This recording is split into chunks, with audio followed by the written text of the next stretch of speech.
Chris, we're asking Patrick about going back and watching the film of last year's game. I'm just wondering what you see when you go back and watch it, and just also kind of the emotions of going back and watching that game.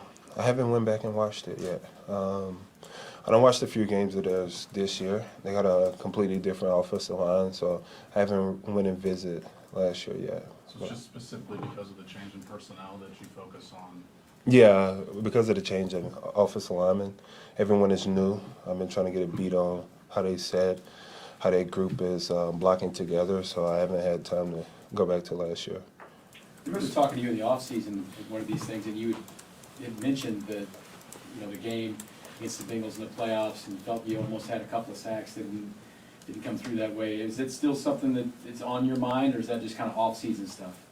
I mean, it was a driving force for this offseason. You always can look back and push yourself to do something better, and it was definitely a driving force of a lot of plays I left on the field that I think could have sealed the game and put us in a better position to win. But right now our focus is on, this year, winning this game, putting ourselves in a position to where we can go out and compete. Go ahead, sir. Statistically, if I could talk, sorry. Statistically speaking, you're at your second best sack total already, and as a team, you guys are already eclipsed last year's sack total. I mean, I know pressures, you hear Coach Spags talking about pressures and everything, but to be doing that, you guys obviously focused on something, you're accomplishing it right now. What was the driving force? Why? Because there's not a lot of massive personnel change, right? Why you personally and the unit doing so well? One person, man. Well, actually, two people. Terry Braden and Joe Cullen. We got some of the best coaches in the building, and we were just very fortunate. We got a very good group, very young group, a lot of hungry guys in our room, starting with the leadership of Frank Clark, Carlos Dunlap, then younger guys like Colin Sanders stepping up this year, Derek Nottie, who's been in this system for four to 5 years, and Mike Dana, Tershawn Ward, a lot of guys who's hungry to show that, they belong in this league. Chris, not to say that you're ineffective at the beginning of games, but there's points in games where it seems like you really start cooking and you're very hard to defend. I guess just, do you know what I'm talking about and what takes you to get there and how do you challenge yourself to get to that point as fast as possible? It's more so being decisive. I understand that every play of the game, it's not meant for me to make. Sometimes it's meant for me to take on the double team in order for the blitz to get there. And schematically, me and Spags talk about it along the week, how he plans on calling the game and how he plans on using me. And when I get my opportunity to get a one-on-one or I see something I've seen on film where I can take advantage of it, that's what I try to capitalize on. Chris, is there anything about Joe Burrow that makes him difficult to bring down? Oh, he's a good quarterback, man. I don't know what you guys want me to give you, all world. I'm not going to give y'all all of that. He's a good quarterback, man. He's a good quarterback.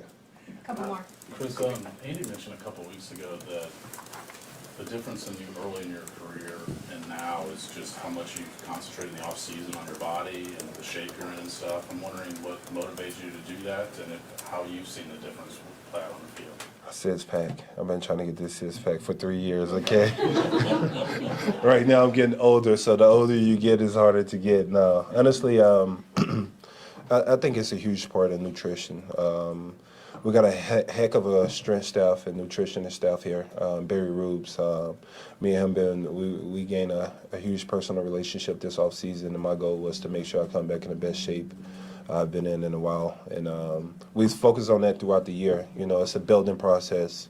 It's a marathon, but we just continue building.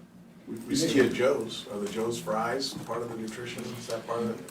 Yeah. It's not working for me. You got to be very decisive, man. Mondays is cheat days for me, so I goes with a half a pound of burnt ends and French fries. They're so consistent, man.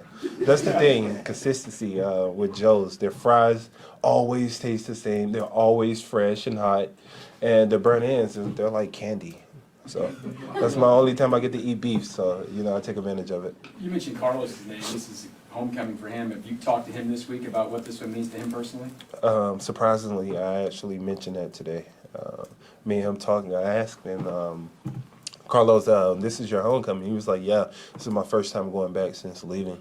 And I was telling him how much they hate him over there, Because they felt like he left them when they was doing bad and he jumped ship. But respectfully, you know, he done a lot for that organization.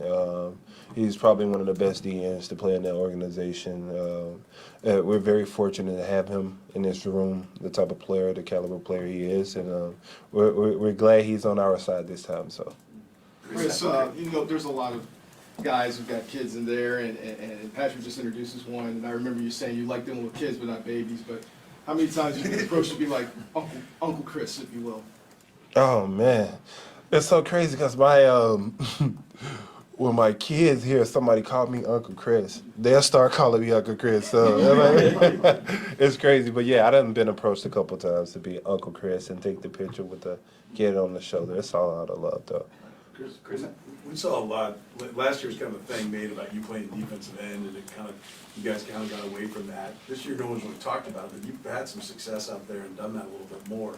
Is it just a matter of finding the right time to do it, or are you more comfortable at it? Why is it seemingly worked a little better this year than last year? I think it's more situational.